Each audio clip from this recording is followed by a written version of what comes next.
唔知大家平時去舊生聚會或者係幾年冇見嘅親戚飲衫嘅時候，會唔會發現一個好神奇嘅現象？明明大家當年係坐埋同一班房，或者係差唔多時間出世，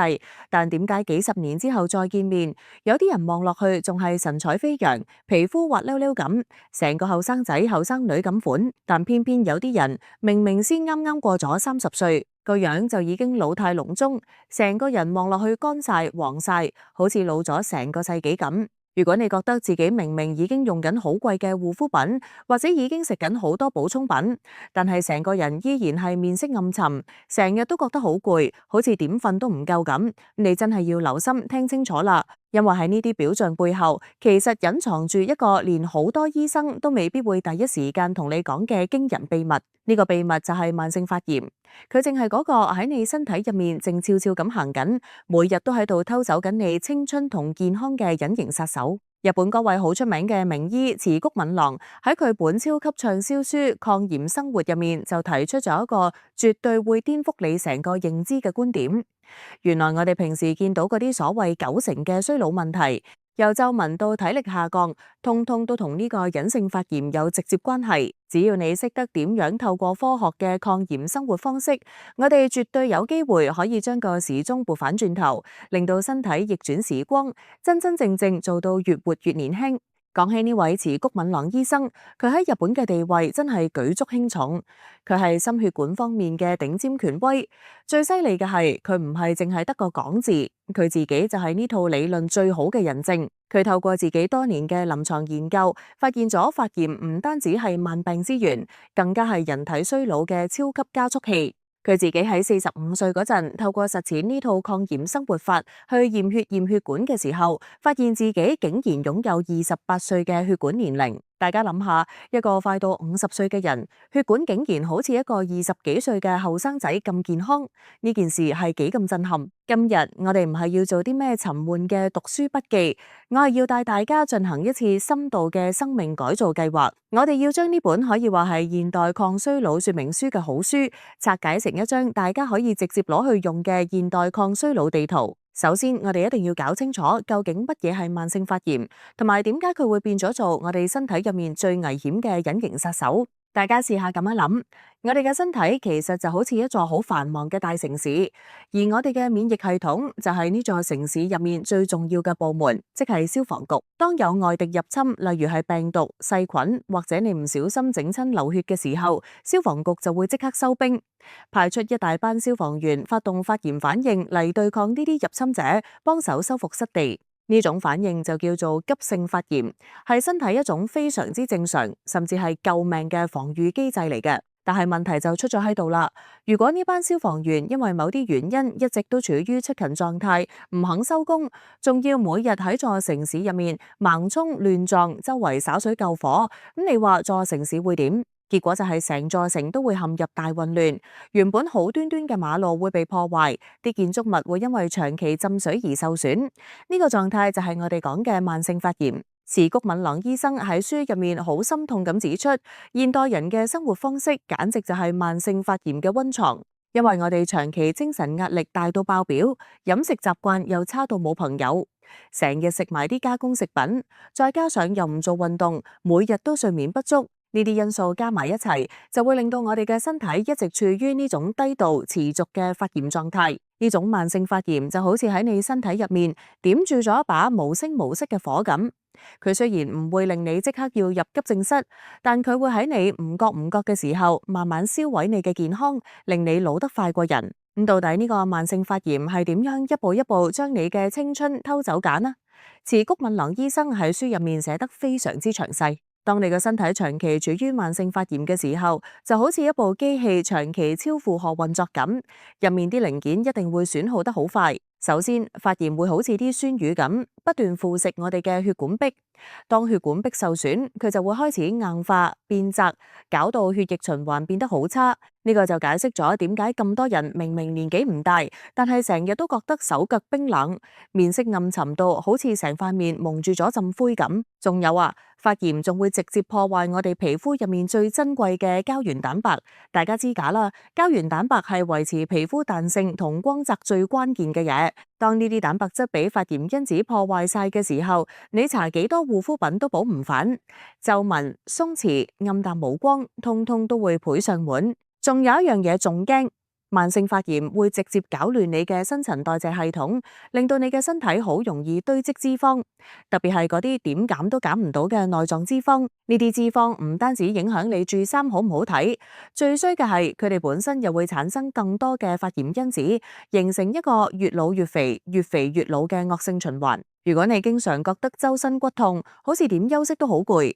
又或者係經常睡眠不足，塊面無端端爆腫，甚至係發覺自己點樣節食減肥都冇進展，咁你真係要醒覺啦！呢啲好大機會都係慢性發炎喺背後搞鬼。既然慢性發炎咁恐怖，我哋應該點樣去反擊呢？時谷敏郎醫生喺書入面就俾咗一套非常之完整嘅抗炎生活方案。呢套方案就好似幫你個身體裝咗一個超級強大嘅自動灑水系統咁，可以幫你將啲火種逐一熄滅。第一件要介紹嘅最強武器就係抗炎飲食。大家可以試下將我哋嘅身體想象成一間工廠，而你每日食入肚嘅嘢就係呢間廠嘅原材料。如果你不斷將啲劣質、發霉、有毒嘅原材料塞入去，咁間廠唔出事至奇啦。書入面提到，現代人真係食咗太多高鹽、高糖、高油脂嘅嘢，例如嗰啲甜到漏嘅嘢食，加工到連媽咪都唔認得嘅罐頭同香腸，仲有嗰啲充滿反式脂肪嘅炸雞薯條。呢啲垃圾食物其實每一啖都係幫你身體入面把火添緊油。相反，我哋應該揀多啲抗炎食物，例如一啲含有豐富奧米加3脂肪酸嘅魚類，好似三文魚、鯽魚咁，仲有啲天然嘅堅果。呢啲食物入面嘅脂肪酸就係天然嘅抗炎劑。仲有啊，嗰啲顏色鮮豔到好似彩虹咁嘅蔬菜同生果，入面含有大量嘅抗氧化劑。呢啲蔬果喺你身體入面就係最強嘅消防員，可以幫你將發炎嘅火種通通撲滅。時谷敏郎醫生特別推介大家學地中海飲食模式，簡單講，即係多啲用橄欖油，多食魚類、蔬菜、全穀類食物。研究經已證實，長期食地中海餐嘅人，佢哋身體入面嘅發炎指標真係低好多，整個人嘅狀態都會年輕好多。講完食就要講下第二件武器，就係科學運動。講起做運動，好多人都有個好大嘅誤會，以為一定要去健身室操到大汗淋漓、喘晒大氣，第二日行唔到路先至叫有用。時谷敏郎醫生話俾大家聽，呢個完全係一個謬論。如果你嘅運動強度大得太過分，反而會令身體產生更多嘅自由基，加重咗發炎反應，直頭係得不償失。真正有效嘅抗炎運動應該係好似春天嘅和風咁溫柔，最緊要係細水長流。書入面最推介嘅係一啲中等強度嘅有氧運動，例如你可以揀急步行、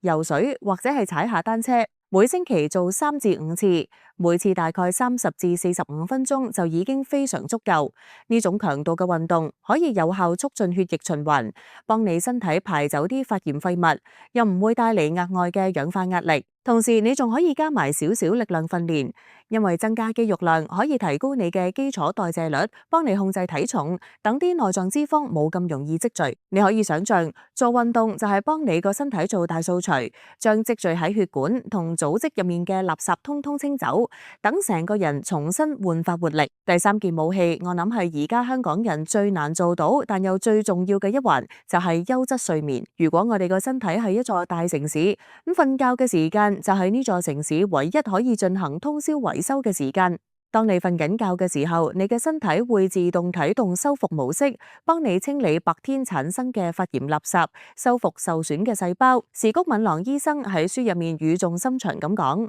睡眠不足其實就係現代人慢性發炎嘅最大源頭之一。當你唔瞓覺，你班維修工人就冇得返工，咁你啲發炎廢物就會越積越多，最後搞到成個系統崩潰。書入面建議一個成年人每日最少要保證有7至8個鐘頭嘅優質睡眠，而且最好係可以喺夜晚10點到凌晨2點呢段黃金時間入睡，因為呢段時間係生長激素分泌最旺盛嘅時候，修復效果最好。仲有一點大家一定要注意，就係瞓覺前1個鐘頭，千祈唔好再玩手機、睇平板電腦啦，因為嗰啲熒幕發出嚟嘅藍光會直接抑制褪黑激素嘅分泌，令你就算瞓得反，睡眠質素都係差到極點。跟住要講嘅第4件武器就係壓力管理。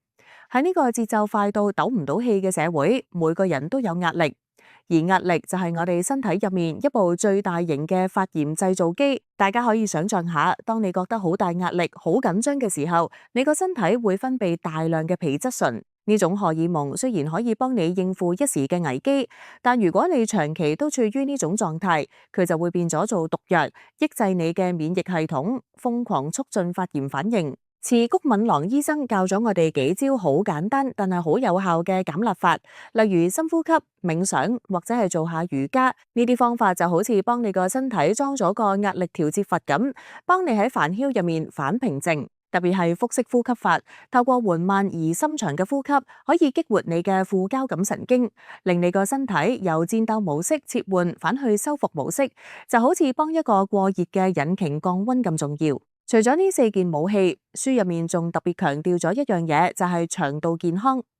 大家知唔知我哋嘅腸道其實係身體入面嘅第2個大腦？佢有一套獨立嘅神經系統，仲要係人體最大嘅免疫器官。現代人成日亂食嘢，又或者無端端食抗生素，搞到腸道入面嘅微生態完全失衡，壞菌多過好菌。咁樣會搞到腸道嘅屏障功能受損，原本應該留喺腸入面嘅有害物質會走入血液循環，引發全身發炎。所以池谷敏郎醫生建議，想抗炎一定要由腸道開始，多啲食含豐富益生菌嘅食物，例如係天然乳酪、泡菜呢類發酵食品，佢哋就好似係派去腸道嘅維和部隊咁。同時仲要吸收多啲益生元，即係啲益生菌中意食嘅嘢，例如洋蔥、大蒜、香蕉咁，等啲好菌可以喺你體內壯大。喺實行抗炎生活嘅路上面，好多人其實都會踩中一啲陷阱。最常見嘅一個陷阱就係心急，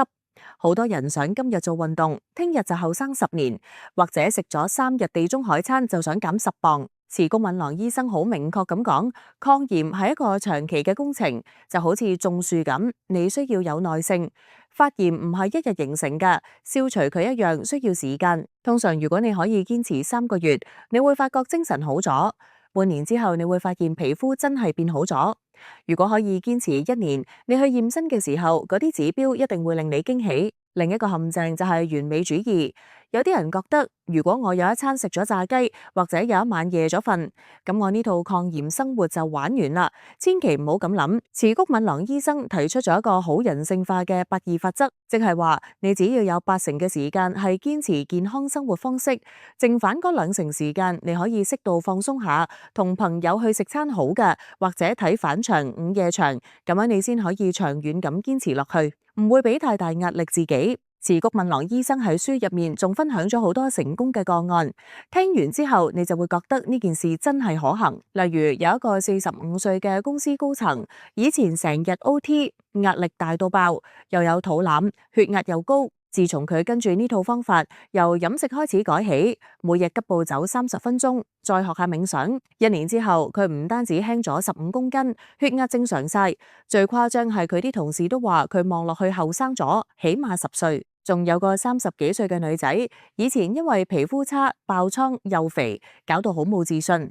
佢由調整作息開始，確保自己11點前瞓覺，多食蔬果。3個月之後，佢直頭好似換咗個人咁，成塊面係發光架。其實抗炎生活真係唔係啲咩高深莫測嘅科學，而係一種每個人都做得到嘅生活態度。池谷敏郎醫生不斷強調，最緊要唔係做啲咩驚天動地嘅大動作，而係每日堅持做啱嗰啲微小嘅事。你可以今日開始每餐飯加多一碟菜，又或者返屋企嗰陣早1-2個站落車行返去。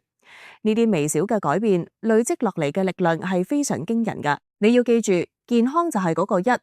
你人生入面其他所有嘢，財富、事業、名利，通通都係後面嗰啲0。如果你冇咗前面嗰個1，你後面有幾多個0都係冇意義㗎。喺而家呢個資訊爆炸嘅年代，我哋每日都俾人洗腦，叫我哋要買呢樣嗰樣補充品。但池谷敏郎醫生話俾我哋聽，大道理往往係最樸素嘅。你唔需要花大錢買名貴補品，只需要由你嘅日常生活習慣改起，你就可以贏返你嘅健康同青春。當你真正明白咗慢性發炎對你嘅傷害有幾大，你就已經擁有咗對抗時間嘅最強武器。池谷敏郎醫生自己就係最好嘅榜樣。佢用自己28歲嘅血管年齡證明咗，衰老絕對唔係一個只能夠坐以待斃嘅過程。我哋每個人都可以透過主動嘅行動去改寫自己嘅健康結局。慢性發炎雖然係隱形殺手，但只要你掌握咗呢套抗炎生活法，你就可以化被動為主動。所以唔好再等聽日啦，亦都唔好等下星期一，就由今日呢一刻開始，由今晚早半個鐘頭瞓覺開始，由聽朝食個健康嘅早餐開始。呢啲看似微不足道嘅一小步，正正就係你通往逆齡人生嘅起點。希望每個人都可以透過呢套抗炎生活，點亮自己生命入面嗰道活力之光。等歲月喺你身上留低嘅係智慧嘅痕跡，而唔係衰老嘅皺紋。唔知大家聽完之後會唔會都想即刻試下改變一下自己嘅生活習慣呢？或者你已經有自己一套抗炎心得，非常歡迎大家喺下面留言區一齊交流下。我哋一齊喺呢條健康逆齡嘅路上面加油。我哋下集再見。